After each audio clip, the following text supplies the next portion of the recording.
My name is Emily Carter, and I'm from a small town in Ohio. I was 26 years old when my father died, and exactly 11 days after his funeral, my own brother looked me in the eyes, sitting at our father's kitchen table, and told me I would not be getting a single penny of my inheritance.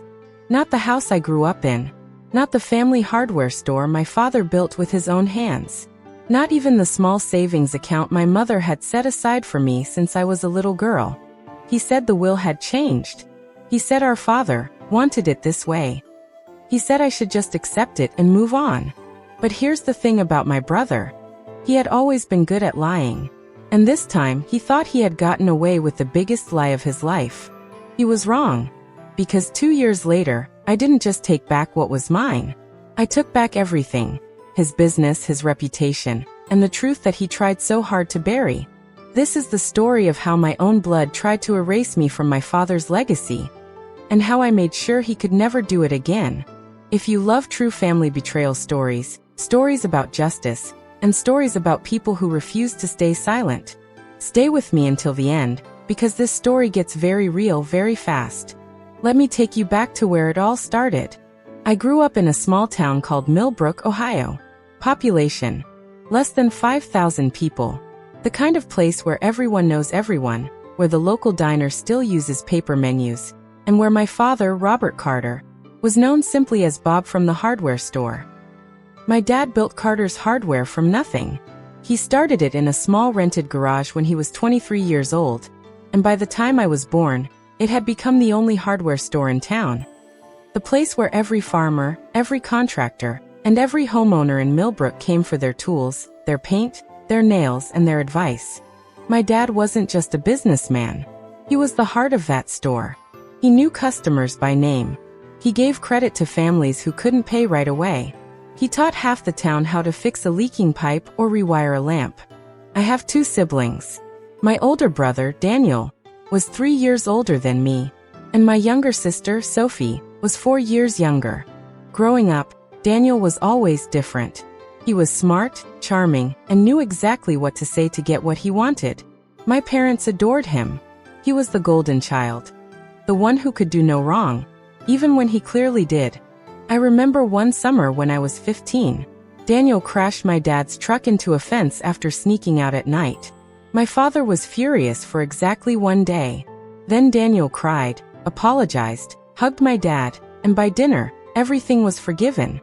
Meanwhile, I once forgot to lock the store's back door after helping out on a Saturday, and I heard about it for 3 weeks straight. That was the pattern of my childhood. Daniel got forgiveness. I got responsibility. But I didn't resent my father for it. Not back then. I loved him. I worked at the store every summer starting when I was 14.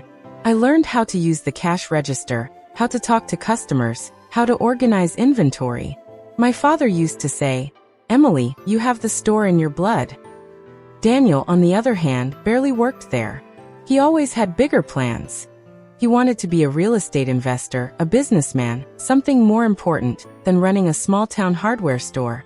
My mother passed away when I was 22, from breast cancer. It broke our family in ways we didn't fully understand until years later. After she died, my father leaned on me more and more. I moved back to Millbrook after college to help him manage the store while he grieved. Daniel, meanwhile, moved 2 hours away to the city, chasing his real estate dreams, visiting only on holidays. For 4 years, it was just me and my dad, running that store together, rebuilding our lives after losing my mom. And then, when I was 26, my father was diagnosed with pancreatic cancer. The diagnosis came fast, and it took him even faster. 6 months. That's all we had. During those 6 months, I was the one who drove him to every chemotherapy appointment. I was the one who sat with him during the sleepless nights when the pain medication wasn't enough. I was the one who ran the store during the day and took care of him at night. Daniel visited when he could, maybe once every few weeks. He would stay for a day, bring flowers, take a few photos for social media captioned, "Family Time," and then leave again. I'm not saying this to make myself sound like a saint. I'm saying this because it matters for what happened later. About 2 months before my father passed away, he called Daniel and me into his study. He told us he wanted to update his will properly. Now that Mom was gone and his health was failing. He said he wanted everything to be fair and clear, so that nothing gets confused later. He met with a lawyer named Mr. Harold Whitfield, a man who had known our family for over 20 years. My father signed a new will in front of Mr. Whitfield, with 2 independent witnesses present. I remember my father calling me into the room afterward and saying, "Emily, I made sure you and Sophie are taken care of. The store, the house, it's all going to be split fairly. I know you're the one who kept things running. You deserve that." I trusted him completely. I didn't ask to see the document. Why would I? He was my father. He gave me his word. My father passed away on a quiet Tuesday morning in October.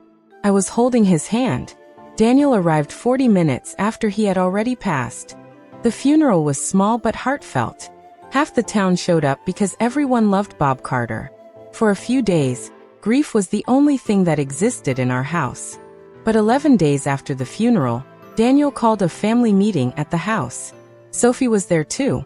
He sat us down at the kitchen table, the same table where my father used to do the store's bookkeeping every night, and he pulled out a folder. "I need you both to see this," he said.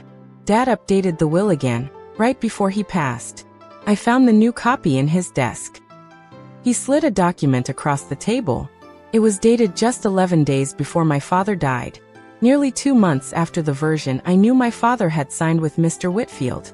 According to this new document, Daniel was named the sole owner of Carter's Hardware. He was also named the sole beneficiary of the house.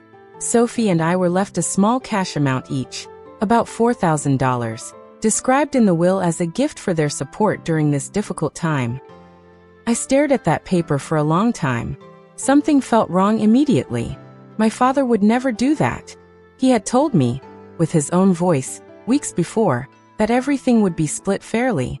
I asked Daniel, "Where did this come from? Who witnessed it? Did Mr. Whitfield draft this?" Daniel said my father had used a different lawyer for privacy reasons, someone from the city, because he didn't want to bother Mr. Whitfield again. He said Dad wanted to reward him because he was the one building a career and needed the capital, while Sophie and I already had stable lives. I didn't believe a word of it. But I had no proof. Not yet. Grief is a strange thing. It slows your mind down right when you need it to be sharp. For the first few weeks after that family meeting, I was too devastated to think clearly. I had just lost my father, and now I was being told the store I had poured my heart into for years, the store I had run almost single-handedly while he was sick, belonged entirely to my brother, who had barely shown up during his final months. Sophie, my younger sister, was equally confused, but she was in her first year of nursing school, living out of state, and she didn't have the time or energy to fight. She told me quietly, "Emily, I trust you. If you think something is wrong, look into it. I'll support whatever you decide." So I decided to look into it. The first thing I did was call Mr. Whitfield, the lawyer who had handled my father's original will. I asked him directly, "Did my father update his will again after the version he signed with you?" Mr. Whitfield sounded confused. He told me he had not heard from my father again after their meeting, and that as far as he knew, the will he drafted, the one that split the estate fairly between the 3 of us, was the most recent legal document. He also told me something important. For a will to be legally valid, it needs to be signed in the presence of witnesses, and ideally notarized. He asked me to bring him a copy of this new will so he could review it. When I asked Daniel for a copy to give to Mr. Whitfield, he suddenly became defensive. He said, "Why does it matter? I already filed it with the estate. It's already being processed." That was the first real red flag. An honest person doesn't panic when you ask for documentation. A guilty person does. I pushed harder. I told him Sophie and I had a right to see the full document, including the names of the witnesses and the notary. After a lot of arguing, he reluctantly gave me a copy. I brought it straight to Mr. Whitfield's office. He examined it carefully, the formatting, the signature, the notary seal. He told me a few things stood out to him as unusual. First, the witnesses listed were not local. They were 2 names he didn't recognize, and the address listed for the notary public was in a completely different county, nearly 90 minutes away from Millbrook. My father, in his final 2 months, was extremely weak. He rarely left the house except for medical appointments. It seemed almost impossible that he would have traveled that far to sign a document in secret. Second, my father's signature looked slightly different from his usual signature. The letters were a little too neat, too consistent, especially for someone whose hands had been shaking badly from the illness and medication during that period. Mr. Whitfield told me, gently but honestly, "Emily, I'm not accusing anyone of anything yet. But if you believe this document may not be legitimate, you have the right to formally contest it in probate court. I'd suggest hiring an independent forensic document examiner to review the signature." That was the moment everything changed for me. I stopped grieving quietly and started fighting. I want to be honest with you. Contesting a will against your own brother is one of the hardest things a person can do. It's not just about money. It's about family.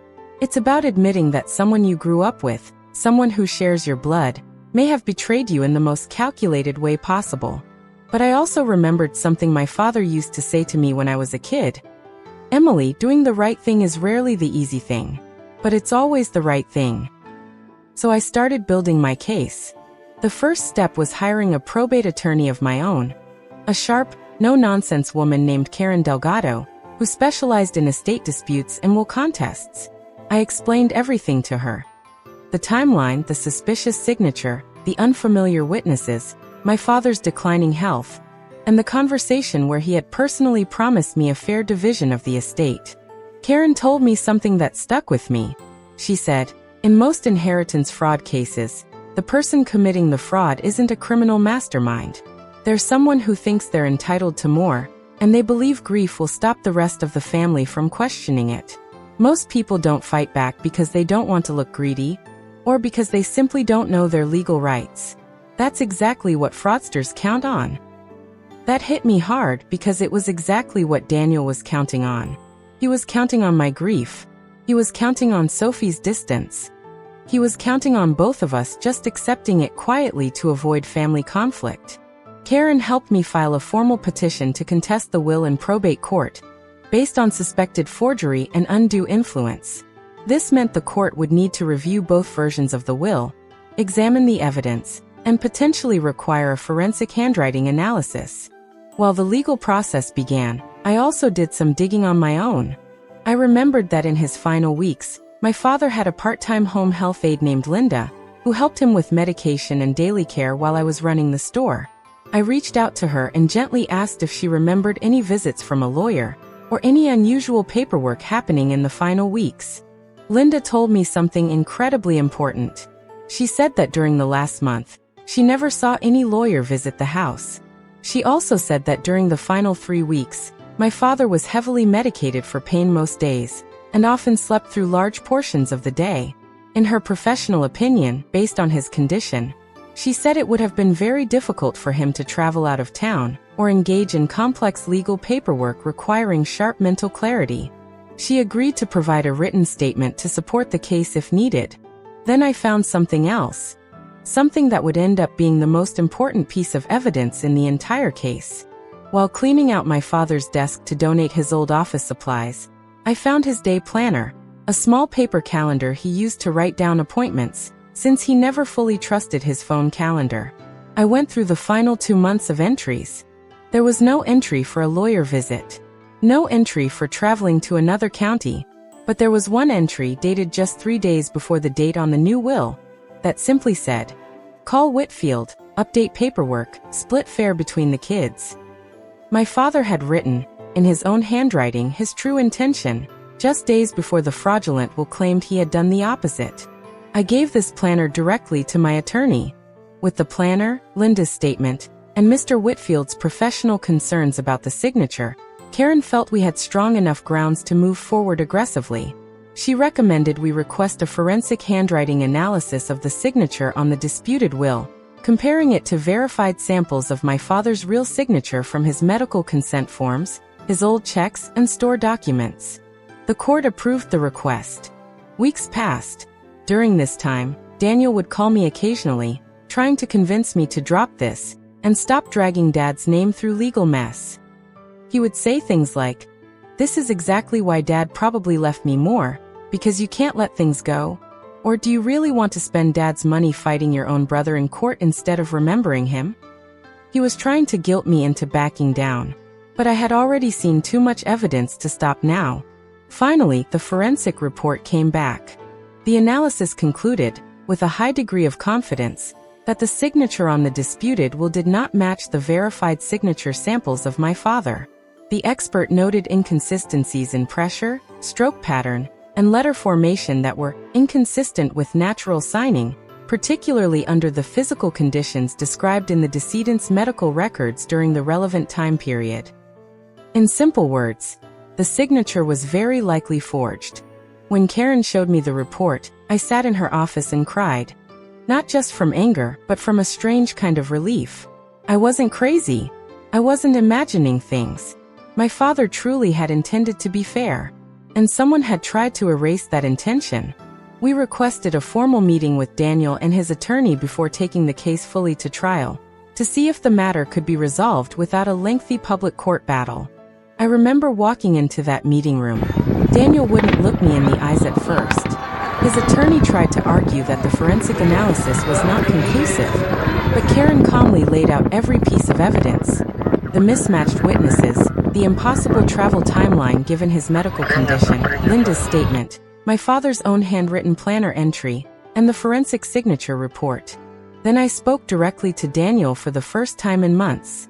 I said, "Daniel, I'm not doing this because I want your money. I'm doing this because Dad worked his entire life to build something for our family, and in his final weeks he told me, with his own voice, what he truly wanted. You took that from him. You took his last wish and rewrote it for yourself." Daniel finally looked up. His face was pale. He didn't confess outright in that room, because his attorney immediately stopped him from speaking further.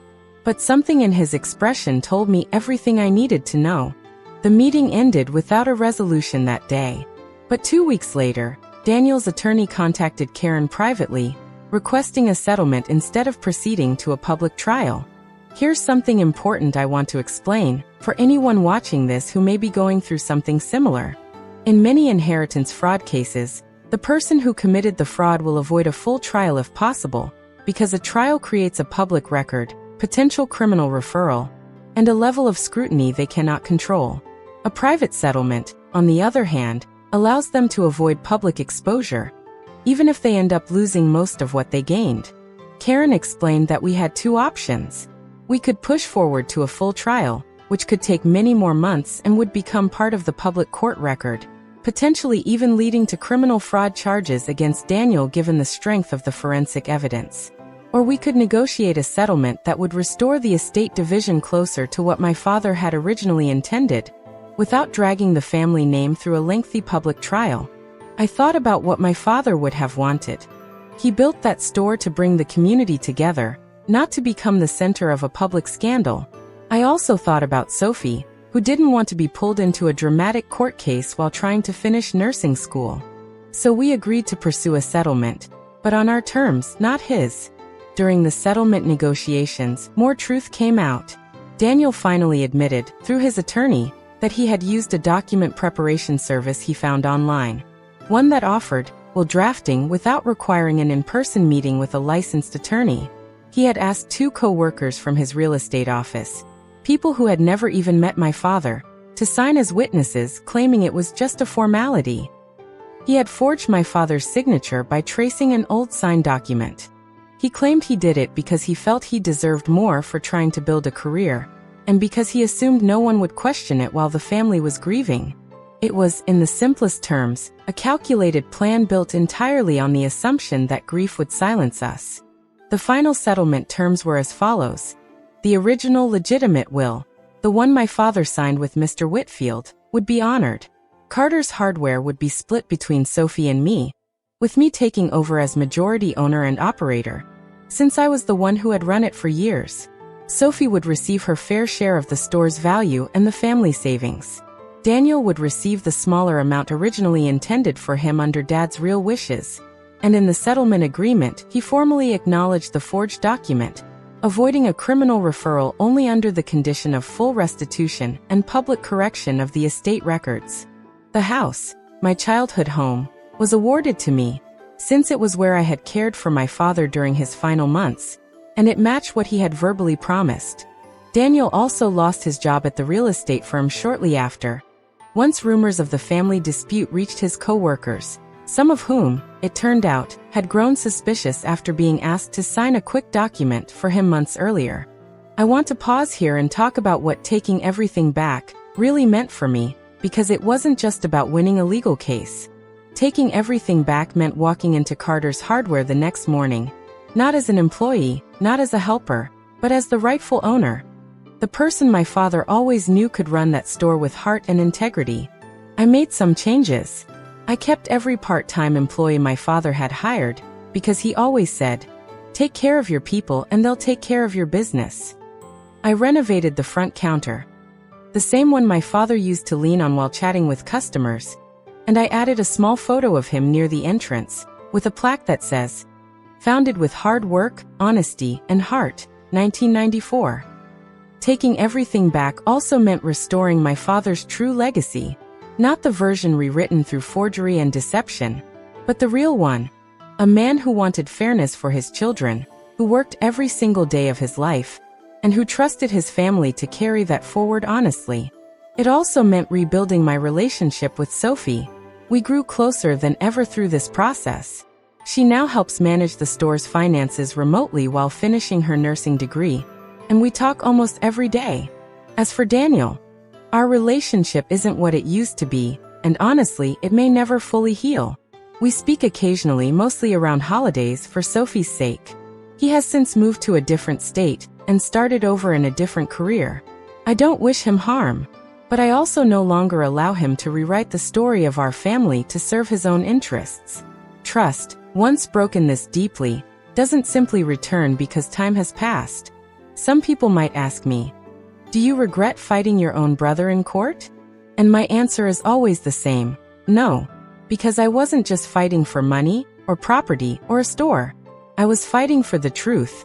I was fighting for my father's real voice, at a time when he could no longer speak for himself. If there's one thing I want anyone watching this to take away from my story, it's this: grief makes people vulnerable, and unfortunately some people, even family members, will try to take advantage of that vulnerability.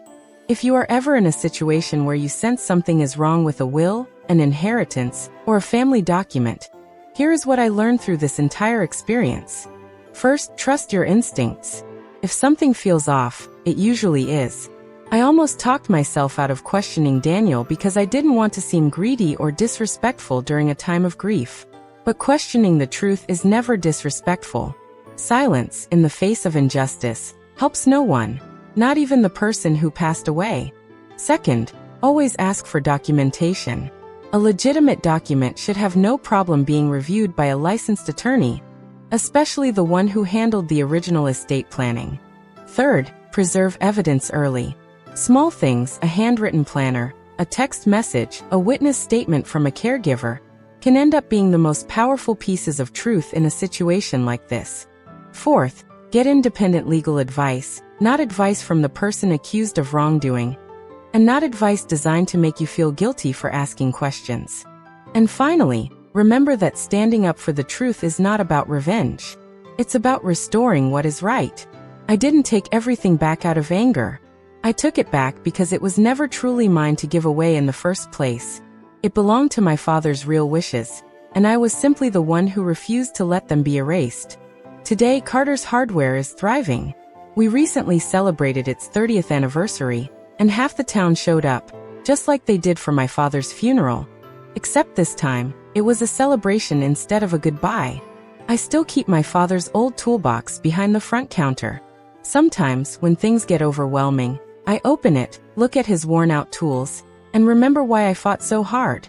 Because he spent his whole life building something honest, and I wasn't going to let that be stolen from his memory. Sophie will be graduating from nursing school next spring, and she already has plans to move back closer to Millbrook. We talk about expanding the store one day, maybe opening a second location in the next town over, exactly like Dad always dreamed of doing but never had the chance to. Life didn't give me an easy path after losing my father, but it taught me that protecting the truth, even when it's difficult, even when it means standing against your own family, is always worth it in the end. So that's my story. How my own brother tried to steal my inheritance by forging my father's final wishes, and how I fought back, uncovered the truth, and took everything back, not out of greed, but out of respect for the man who built it all. This story is a reminder that grief can make us vulnerable, but it should never make us silent. If something feels wrong, ask questions. Look for the truth. And never let anyone, not even family, rewrite your reality just because they think you won't fight back. If this story touched you, moved you, or reminded you of something you've faced in your own life, let me know in the comments below. I read every single one. And if you enjoyed this story, please hit that subscribe button and turn on notifications, because we share powerful real-life stories just like this one every single week. Stories about family, justice, betrayal, and the strength it takes to stand up for what's right. Thank you so much for watching until the very end. Stay strong, stay honest, and I'll see you in the next story.